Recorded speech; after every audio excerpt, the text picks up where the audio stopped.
The wind bites sharp here, high in the Montana Territory, carries the scent of snow on its breath, even when the sun shines bright on the peaks. It's a lonely wind, sweeping over vast, empty spaces, whispering tales of hardship and survival. Tonight, we follow one such whisper, a story about hope carried a long way, only to be met by cold rejection and the unexpected kindness found in the wildest, most solitary corners of this land. It's a tale about judging folks by the heart within, not the picture-perfect dreams they fail to match. The stagecoach lurched to a halt, its wheels grating on the hard-packed, frozen earth of Willow Creek's single street. Dust, or maybe just sheer desolation, seemed to be the town's main crop. A few tired buildings leaned against the wind, huddled under the immense, indifferent gaze of the snow-dusted mountains that clawed at the pale sky. For Eleanor Vance, stepping down stiffly onto the rough boardwalk, this bleak outpost represented the end of a long journey and the beginning of a new life. Or so she'd prayed. She clutched her worn valise, her knuckles white, her heart thudding a nervous rhythm against her ribs. Inside the valise, beside her few spare clothes and a worn Bible, lay a photograph, a faded image of the man who had sent for her, the man whose letters promised stability, companionship, a refuge from the weary loneliness of her life back east. Silas Croft. He was waiting. Tall, broad-shouldered, dressed in expensive wool and leather that seemed out of place in this rough settlement. His face, handsome in a harsh sort of way, held impatience, not welcome. He looked her up and down, his gaze sharp, assessing, and utterly cold. Eleanor felt herself flush under his scrutiny. She wasn't the fresh-faced girl in the carefully posed photograph sent months ago. The journey had been hard, stripping away youthful bloom, leaving weariness in her eyes. And there was the slight, almost imperceptible limp she'd carried since a childhood fever, something she hadn't mentioned in her letters, praying it wouldn't matter. It mattered. Croft's lip curled in a sneer. "You ain't what was advertised, ma'am," he said flatly, his voice loud enough for the few curious onlookers. The stage driver, a loafer leaning against the general store post, to hear. The picture, it lied, and nobody mentioned you being gimpy. He spat the word out like poison. "I run a ranch, need a sturdy wife, not damaged goods." Eleanor felt the blood drain from her face. The casual cruelty of his words struck her harder than the biting wind. She opened her mouth to speak, to protest, but no sound came out. Humiliation washed over her, hot and sickening. Croft didn't wait for a reply. He turned on his heel, dismissing her as easily as he might wave away a fly. "You ain't welcome here. Find your own way back where you came from." He swung on to his fine horse tethered nearby and rode away without a backward glance, leaving Eleanor standing alone on the boardwalk, the sound of his horse's hooves fading into the vast, uncaring silence. Stranded, rejected, her carefully hoarded hopes shattering like ice underfoot. The few onlookers shuffled awkwardly, avoiding her eyes, offering no word of comfort, no gesture of aid. In Willow Creek, it seemed, Silas Croft's displeasure was a contagion best avoided. From the deeper shadows across the street, leaning against the wall of the livery stable, another man watched the exchange, unseen, unnoticed. Jedediah Stone. a man as weathered and solitary as the mountains he called home.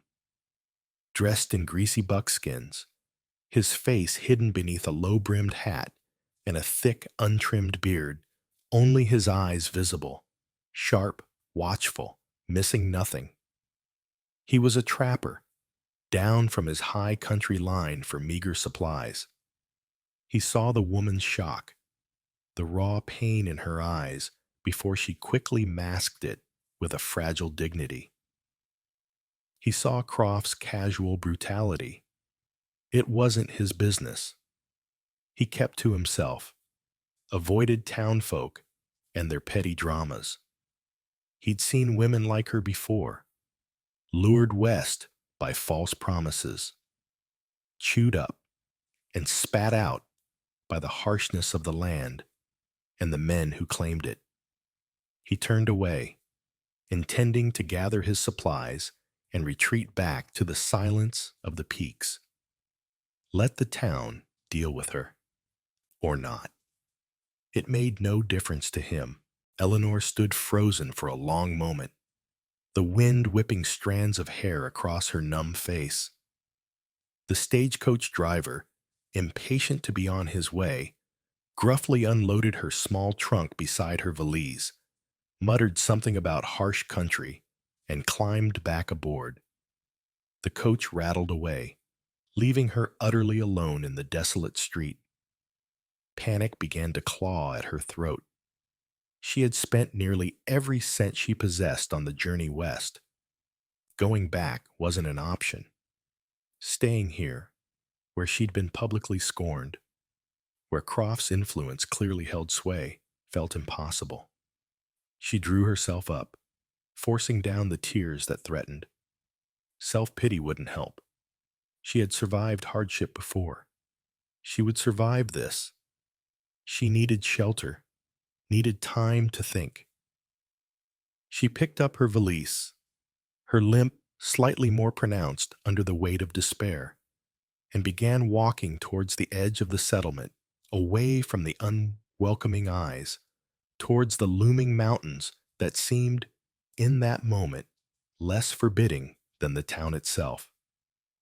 Her trunk remained on the boardwalk, a stark symbol of her abandoned hopes. The afternoon wore on. The sky, earlier a pale, washed-out blue, began to bruise with gray. The wind picked up, carrying the unmistakable chill of impending snow. Eleanor trudged onward, following a faint track leading away from Willow Creek towards the foothills. She had no destination, just a desperate need to put distance between herself and her humiliation. The thin coat she wore offered little protection against the dropping temperature. Her limp worsened on the uneven ground. Where could she go? What could she do? The vastness of the landscape pressed in on her, amplifying her sense of utter isolation.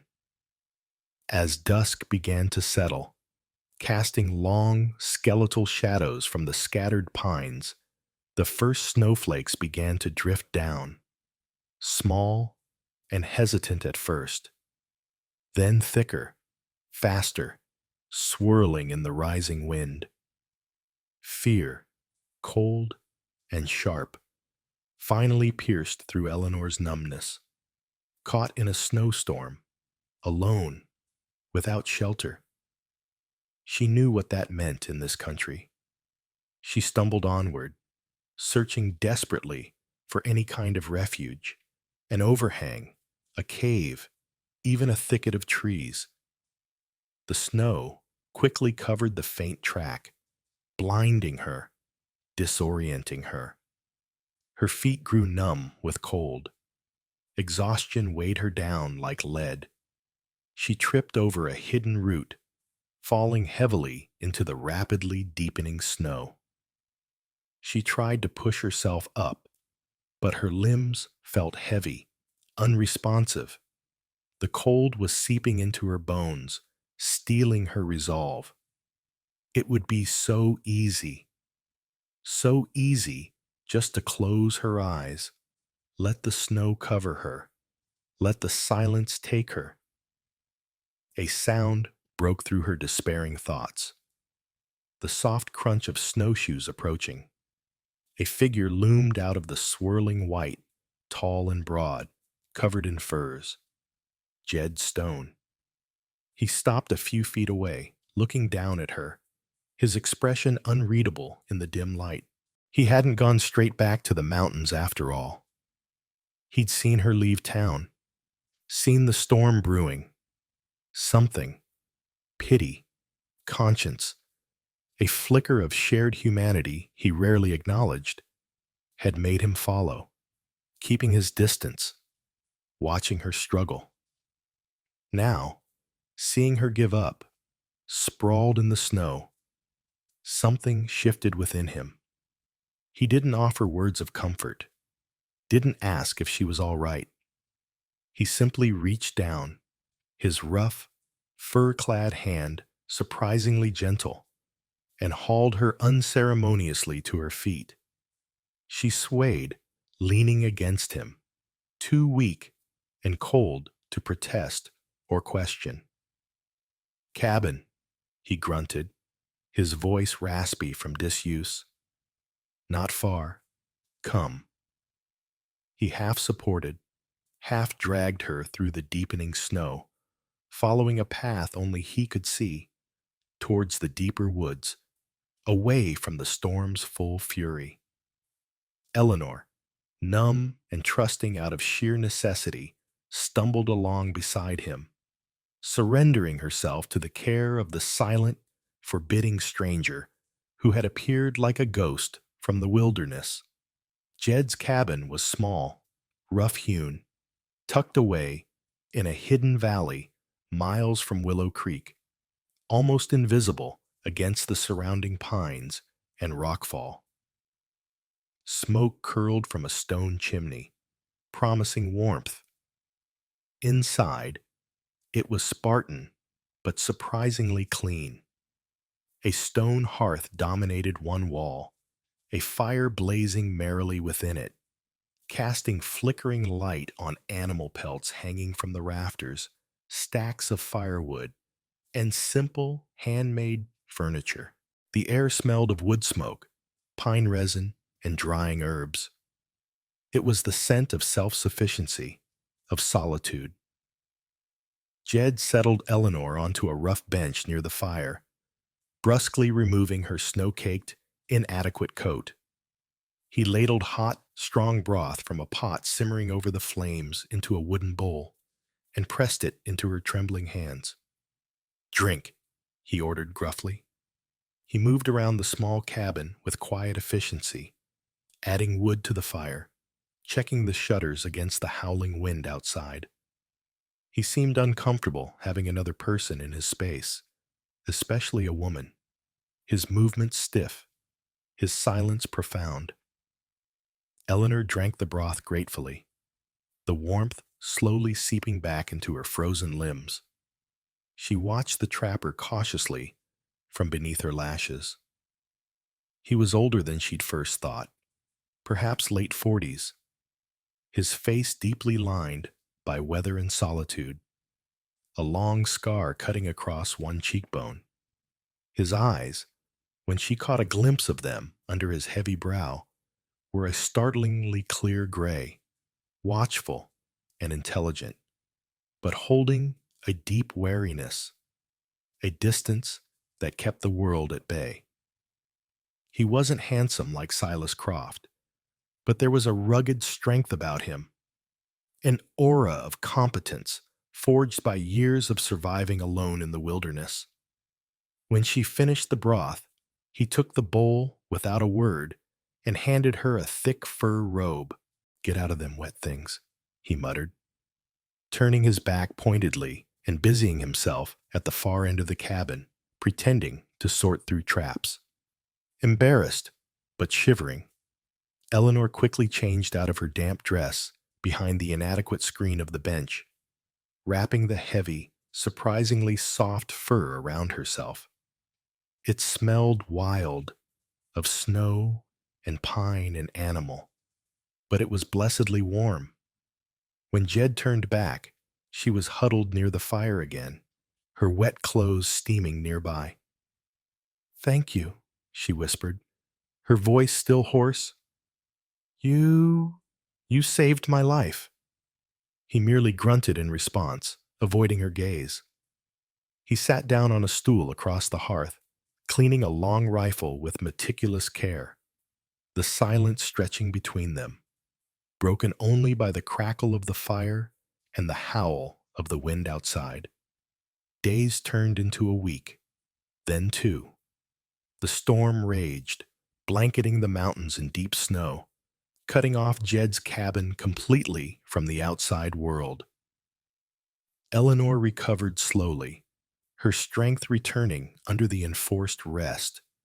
The simple but nourishing food Jed provided, mostly stew made from smoked meat and dried vegetables, and the cabin's pervasive warmth.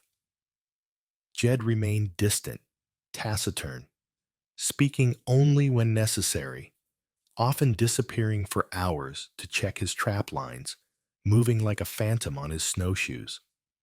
Eleanor, respecting his need for solitude, tried to make herself useful. She tidied the small cabin, mended his worn buckskins with neat stitches, helped prepare meals, learned to bank the fire so it wouldn't go out. She found a small stack of worn books tucked away on a shelf. Shakespeare, Thoreau, volumes on botany and geology, suggesting a past life, a level of education unexpected in a rough mountain man. She read quietly by the firelight during the long evenings while Jed worked on his pelts or simply stared into the flames, lost in thoughts he didn't share. Slowly, tentatively, a fragile understanding began to grow between them, not through conversation, but through shared silence, through small gestures. He started leaving extra wood inside for her before heading out. She learned to brew the strong, bitter tea he favored from herbs he gathered. He noticed her limp and, without comment, fashioned a sturdier, more comfortable walking stick for her from a piece of seasoned ash wood. She, in turn, treated a badly gashed hand he suffered while resetting a trap, her nursing skills proving unexpectedly useful, her touch gentle but efficient. He endured her ministrations with stoic silence, but she thought she saw a flicker of surprise, perhaps grudging respect, in his eyes. One evening, driven by the need to break the oppressive silence, Eleanor asked, "Why did you help me, Mr. Stone?" He looked up from the beaver pelt he was stretching, his gray eyes studying her face in the firelight. He seemed to consider the question for a long moment. "Name's Jed," he corrected gruffly. "Just Jed." He looked back at the pelt. "Couldn't leave you to freeze." "Wouldn't be right. Most men in Willow Creek would have," she countered softly. "Especially after Mr. Croft." Jed's hand stilled on the pelt. A shadow crossed his face. "Croft," he repeated, the name tasting like bile. "Heard what he said? How he treated you?" He met her gaze again, a flicker of old anger, deep and banked like embers, visible in his eyes. Man like that casts a long shadow, prefers things perfect. Weakness offends him. He looked away again, his jaw tight. Knew his kind before. It was the most he had said at one time. Eleanor sensed a hidden history, a past pain connected, perhaps, to Silas Croft or men like him. But she didn't pry. She understood the value of secrets, the need for walls. As the snows began to melt and the first signs of a harsh spring appeared in the valley, The question of Eleanor's future loomed. She couldn't stay in Jed's cabin forever. It was his sanctuary, his solitude. But where could she go? Willow Creek felt unsafe, tainted by Croft's presence and her public humiliation. She had no money, no connections. Jed seemed to sense her turmoil. One morning, he returned from checking his lower traps near the foothills bordering Croft's vast ranch. His expression was grimmer than usual. "Saw a sign," he said curtly, dropping a bundle of furs near the door. "Couple riders, following my tracks uphill, not hunters." Eleanor felt a chill, unrelated to the morning air. "Croft?" Jed nodded slowly. "Reckon so. Maybe heard you didn't freeze. Maybe worried you'd talk.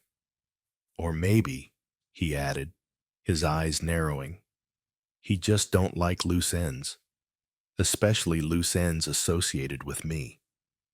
He picked up his rifle again, checking the load. "They find this cabin, they won't be coming for polite conversation." The fragile peace of their enforced isolation shattered. The conflict wasn't just about Eleanor's survival against the elements anymore. Croft's malice had reached out, even into Jed's remote sanctuary. Why would Croft care so much about a rejected bride? Unless Jed was more than just a random trapper to him. Unless Jed himself represented some past grievance, some potential threat that Croft wanted eliminated, with Eleanor providing a convenient excuse. The twist wasn't just the external threat, but the realization that Jed's solitary existence might be a direct result of past conflict with the very man now hunting them both.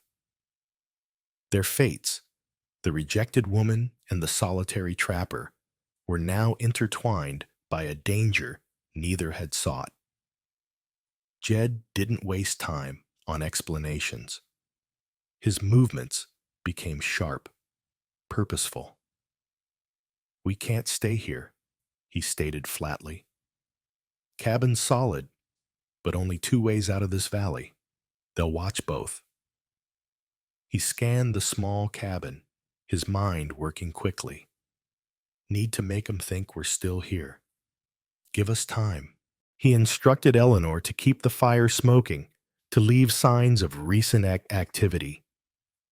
While she did, he gathered supplies, ammunition, dried food, his best furs for warmth, the sturdy walking stick he'd made for her. He checked his rifle, then retrieved a heavy Colt Dragoon revolver from a hidden niche beneath a floorboard, tucking it into his belt. Lastly, he handed Eleanor a small, older model pistol, a single-shot boot pistol. "Know how to use this?" he asked gruffly. Eleanor hesitated, then nodded. Her father, a shopkeeper back east, had insisted she learn basic self-defense. A little. Point and shoot. "Good enough," Jed grunted. "Don't use it lest you have to. Aim center. Now come on. There's another way out. Not easy." He led her to the back of the cabin, where a pile of firewood concealed a low, narrow opening in the rock face the cabin was built against. It looked like a root cellar entrance, but Jed pulled away a heavy stone slab, revealing a dark, narrow passage disappearing into the mountain. "Old bear den," he explained briefly. "Widened it some. Leads up, over the ridge. Comes out in the next valley. Rough going." He helped her into the tight opening, handed her a small bundle of supplies, then squeezed in after her, pulling the stone slab partially back into place from the inside, leaving only a small gap for air. The passage was dark, cold, smelling of damp earth and something wild. It was barely wide enough to crawl through in places, sloping steeply upwards. Eleanor, hampered by her limp and the claustrophobic darkness, fought back panic, focusing on Jed's shadowy form ahead of her. He moved with surprising agility, seeming to know every twist and turn by feel. Hours passed in exhausting, silent struggle. They crawled, climbed, squeezed through fissures in the rock, the only sounds their ragged breathing and the scrape of their bodies against stone. Finally, Jed stopped. "Almost there?" he whispered. "Sun's coming up soon." He pushed aside a screen of tangled roots and loose rock, revealing a small opening overlooking a different valley, bathed in the pale early morning light. Below them lay dense forest and jagged ridges, untouched wilderness. They emerged, stiff, sore, and covered in dirt, into the crisp mountain air. Jed immediately began scanning the valley below, his eyes sharp. No sign of him yet, but they won't give up easy once they find the cabin empty. He pointed towards a distant, heavily timbered ridge. "We head there. Good cover. Water. Can see anyone coming from miles off." The trek was grueling. The terrain was steep, treacherous, testing Eleanor's endurance to its limit. Her limp became agonizing, but she pushed on, fueled by adrenaline and Jed's relentless pace. He moved with the tireless lope of a man born to the mountains, pausing only occasionally to check their back trail or allow her brief rests. He said little, but sometimes she caught him glancing back at her, his expression unreadable, but perhaps holding a trace of grudging respect for her tenacity. They reached the timbered ridge by late afternoon, finding refuge in a dense stand of ancient pines near a small, clear spring. They were exhausted, but relatively safe for the moment. From their vantage point, they could see the lower valley, including the area around Jed's now distant cabin. As dusk began to fall, they saw it, the flicker of firelight far below. Too large for a campfire. Jed swore softly under his breath. They found it, burning it down. His voice was flat, but Eleanor saw the muscle clench in his jaw. The cabin had been his home, his refuge for years. Croft hadn't just hunted them. He'd destroyed Jed's sanctuary. They watched the distant flames lick at the night sky, a brutal confirmation of Croft's ruthlessness. The stakes were clear. This wasn't just about silencing Eleanor anymore. It was about eradicating Jed, erasing any challenge, past or present, to Croft's dominance. "Why does he hate you so much?" Eleanor asked quietly, watching the fire consume Jed's past. Jed stared at the flames for a long time before answering, his voice low and rough. "Long story. Knew Croft years ago. Downstate. We were partners once. Prospectin'. Struck it rich. Only Croft decided one partner was better than two. Left me for dead in a blizzard after registering the claim solely in his name. Took everything." He touched the scar on his cheek. This is his reminder. The revelation hit Eleanor with force. Jed wasn't just a hermit. He was Croft's first victim, a living testament to the man's treachery. Croft needed Jed silenced permanently, not just because he might help Eleanor, but because Jed knew the truth about the foundation of Croft's fortune and power. "He won't stop hunting us," Jed stated grimly. "Not now. Not after this." He checked his rifle again, his eyes cold and hard in the firelight from their own small, carefully concealed campfire. "Reckon this ends here, on this ridge." 3 men rode into the valley the next morning, following the tracks Jed had deliberately left less concealed as they neared the ridge. Jed watched them approach through the trees, his face grim. "It's Croft himself," he murmured, "and 2 hired guns I don't recognize. Means business." He turned to Eleanor. "Stay hidden. Keep that pistol ready. But don't show yourself, lest you absolutely have to. This is my fight now." Eleanor nodded, her heart pounding. She retreated deeper into the pines, finding cover behind a thick, fallen log. The small pistol clutched tight in her hand. Jed moved like a shadow through the trees, positioning himself behind a rocky outcrop that offered a clear view of the narrow game trail the riders would have to take.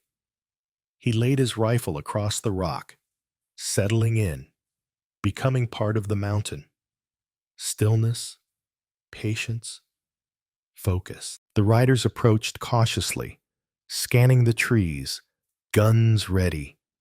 Croft was in the lead, his handsome face set in a mask of grim determination. He clearly hadn't expected Jed to survive the cabin burning, let alone lead them on this chase. As they entered the narrowest part of the trail, directly below Jed's position, Jed whistled sharply, the piercing cry of a hawk.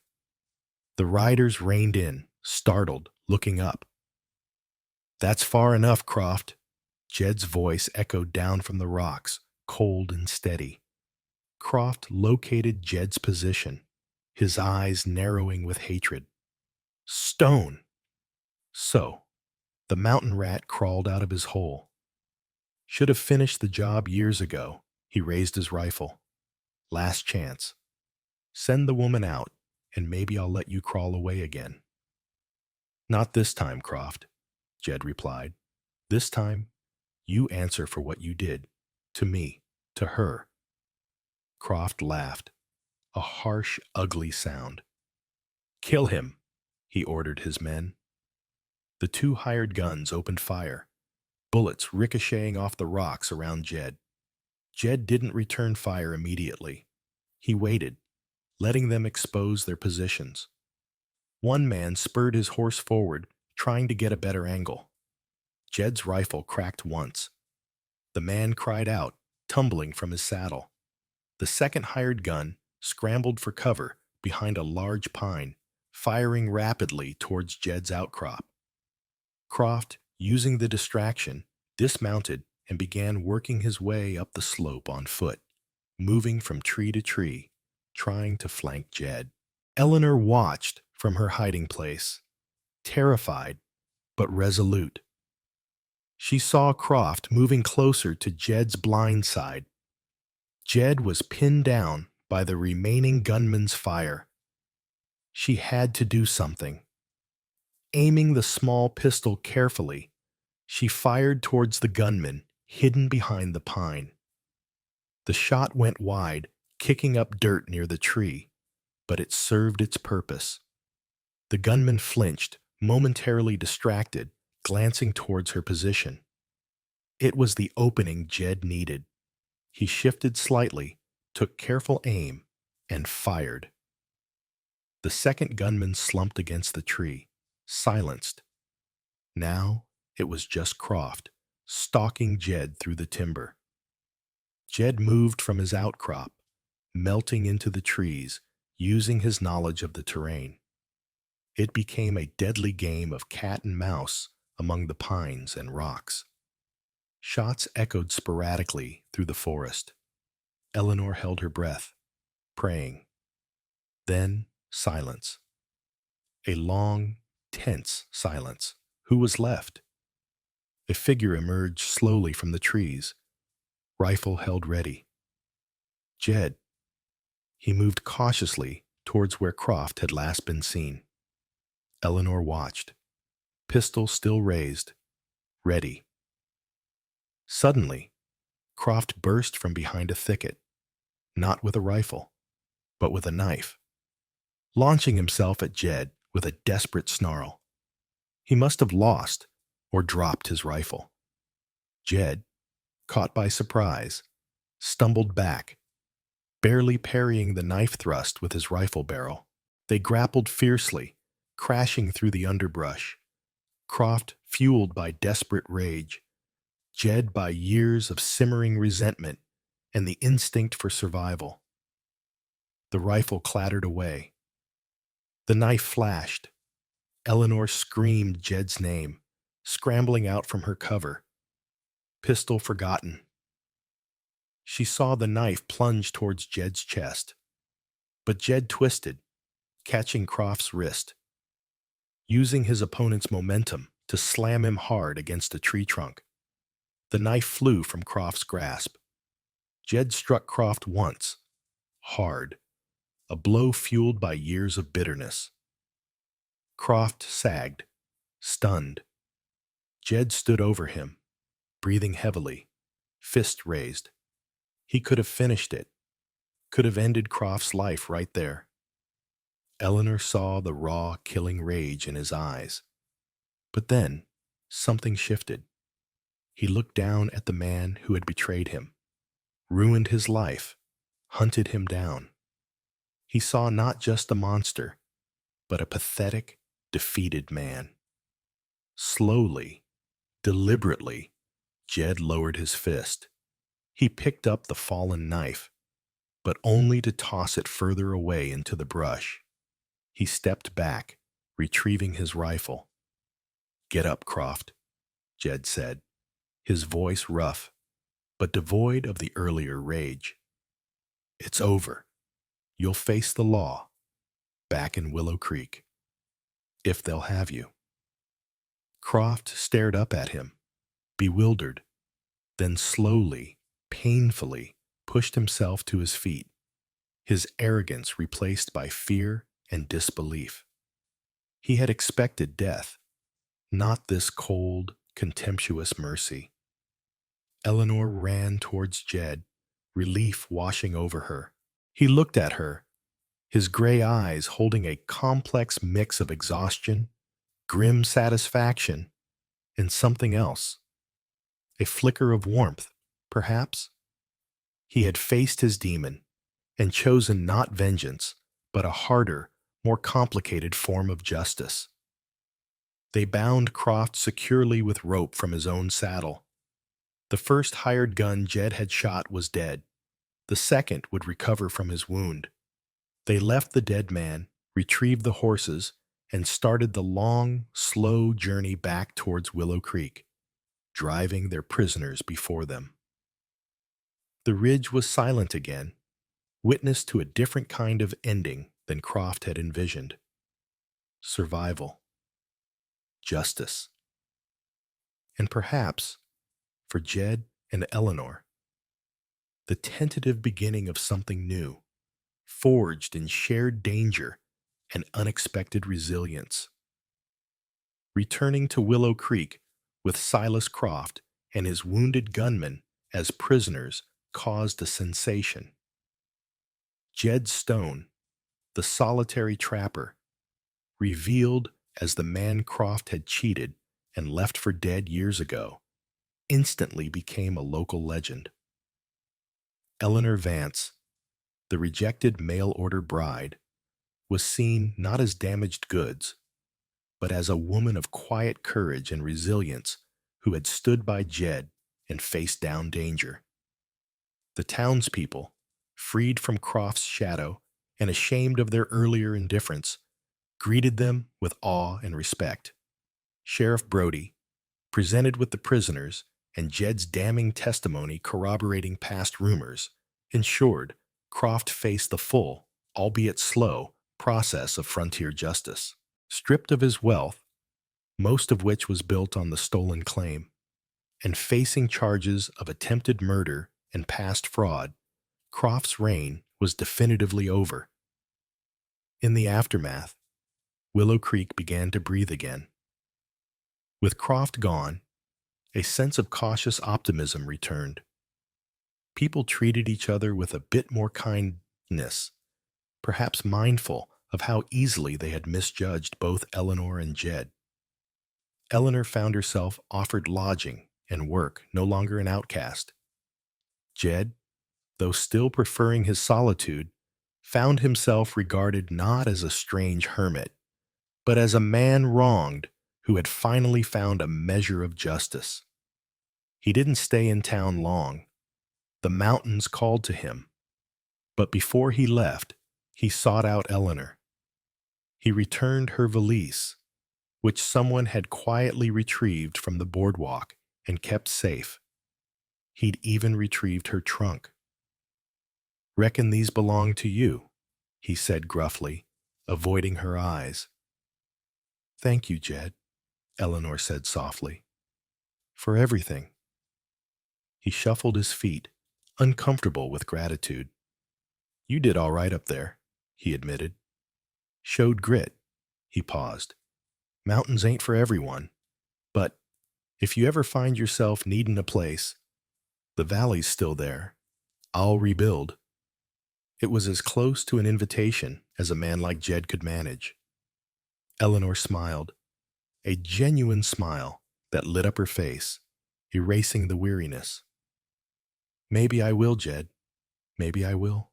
She watched him ride away, back towards the high peaks, a solitary figure, reclaiming his solitude, but perhaps changed by the encounter, by the act of helping, by the unexpected connection.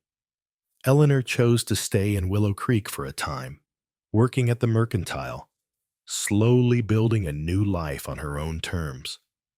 She didn't need a husband to define her worth. She had found her own strength, her own resilience, tested in the fire of rejection and the ice of the wilderness. Her future was uncertain, but it was hers, and sometimes she found her gaze drifting towards the distant blue mountains, wondering about the lone trapper and the quiet valley, carrying the knowledge that kindness and courage could bloom in the most unexpected, desolate places. And so, the story of Eleanor Vance and Jed Stone reminds us, doesn't it? Reminds us how easy it is to judge by appearance, by rumor, by the harsh standards the world often imposes. Croft saw imperfection and cast Eleanor aside. The town saw a hermit and dismissed Jed. Both were wrong. Dead wrong. True worth lies deeper, hidden beneath scars and quiet exteriors, revealed not in prosperity or position, but in moments of trial, in acts of unexpected kindness, in the quiet resilience of the human spirit. Eleanor, rejected and alone, found strength she didn't know she possessed. Jed, solitary and scarred by betrayal, found a reason to reconnect, to act, to choose justice over vengeance, rediscovering a piece of his own humanity in the process. Their story teaches us that survival isn't just about enduring hardship, but about finding connection, however fragile, in the wilderness, both the wilderness of the land and the wilderness of the human heart. It reminds us that sometimes the greatest treasures aren't silver or gold, but the courage to be kind, the strength to endure, and the wisdom to see the true value in others, even when, maybe especially when, the world has deemed them flawed or broken. Out here, in the quiet corners of history, courage often wears a simple face. Sometimes it's a woman standing tall after being knocked down. Sometimes it's a man offering a hand when it would be easier to turn away. If this story spoke to you, if it touched that place where resilience and compassion reside, share it and let us know your thoughts below. And don't forget to subscribe for more stories that need to be told, tales from the heart of the West that remind us of who we are and who we can strive to be. Until next time, friends, look deeper, be kinder, and keep listening to the whispers on the wind.